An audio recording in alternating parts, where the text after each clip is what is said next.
কি আল্লাহর ওলি হয়ে গেছে? বীর তারেক রহমান কি আল্লাহর ওলি? দল এই দল কি ইসলামী দল কিনা? যে বিএনপি আওয়ামী লীগ যেভাবে সেকুলার, জামাতে ইসলাম এইভাবে সেকুলার।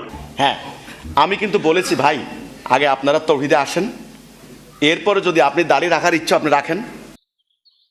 যে সমস্ত আলেম জামাত শিবিরের বিরুদ্ধে লাগছেন তাদেরকে বলবো, আপনারা জামাত শিবিরের বিরুদ্ধে না লাইগা যারা ইসলামের নামে বন্ডামি শুরু করছে, এই যে হিজবুত তৌহিদ তারা যেইটা শুরু করছে, আমি তো দেখলাম না কোনো আলেম সমাজ যেটা নিয়ে লাগছেন।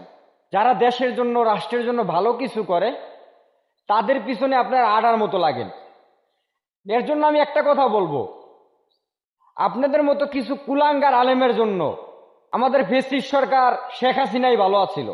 শেখ হাসিনা আপনারা ওয়াজ করতেন, ওয়াজের ময়দানের নিয়ে আপনাকে ফাঁসির দড়িতে ঝুলাইতো, এইটাই আপনার লিখে ঠিক আছিল। আপনারা তো ভালো কিছু পাওয়ার যোগ্য না যে আপনাদের জন্য ভালো কিছু করবে। মামুনুল হক সাহেব কেন জামাতের লগে যোগ দিলেন? আলেম কেন জামাতের লগে যোগ দিলেন? কেন? বিভিন্ন আলেম তো হক্কানি আলেম আছে যারা বিএনপির লগে যোগ দিছে। বিএনপির লোক কি আল্লাহর ওলি হয়ে গেছে? বীর তারেক রহমান কি আল্লাহর ওলি? তাহলে বিএনপির লগে যোগ দিলে যদি সমস্যা না হয়, ইসলামের ক্ষতি না হয়, তাহলে জামাত শিবিরের লগে যোগ দিছে দিকে ক্ষতি হয়ে গেছে। আচ্ছা একটা কথা বলেন তো, শিবিরের যে নেতা রহমান, ইনি জামাত শিবিরের যিনি আমির শফিকুর রহমান, তাহলে ডাক্তার শফিকুর রহমান কতবার, তবে ডাক্তার শফিকুর রহমান পাকিস্তানের সাথে কয়বার মিটিং করছেন আপনাদের জানা আছে? কতবার পাকিস্তানের সাথে মিটিং করছেন এবং তাদের কতবার গোলামি করছে আপনাদের নিজের চোখে দেখছেন।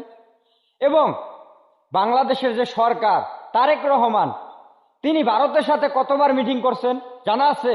তাহলে এখন যদি শফিকুর রহমান যদি আপনার পাকিস্তানের সাথে যদি মিটিং না করেন, সে যদি তবুও পাকিস্তানের দালাল হয়ে যায়, সে যদি পাকিস্তানি হয়ে যায়, সে যদি রাজাকার হয়ে যায়, আরে রাজাকার তো আপনার আগে কইছে। শেখ হাসিনা সরকার কি কইছে? টুপি মাথায় দিলেই রাজাকার, টুপি মাথায় দিলেই জঙ্গি। তাহলে আপনি বললে গিয়ে এইটাই উচিত।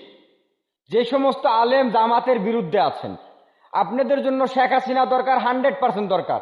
তা আমি চাই যেন আবারও বাংলাদেশে শেখ হাসিনা সরকার আসুক আর প্রত্যেকটা আলেমরে নিয়ে ফাঁসি দিতারে। কারণ এরকম কুলাঙ্গার আলেম দরকার নাই বাংলাদেশে, যে আলেমে বাংলাদেশে আলেমের পিছনে আলেমে গোয়া মারবে, আলেমের পিছনে আলেম মারবে। এখন আল্লামা মামুনুল হক সব কিছুই বোঝে না। হ্যাঁ, আল্লামা মামুনুল হক সব কোনো কিছুই জানে না, তার কোনো এলেমই নাই।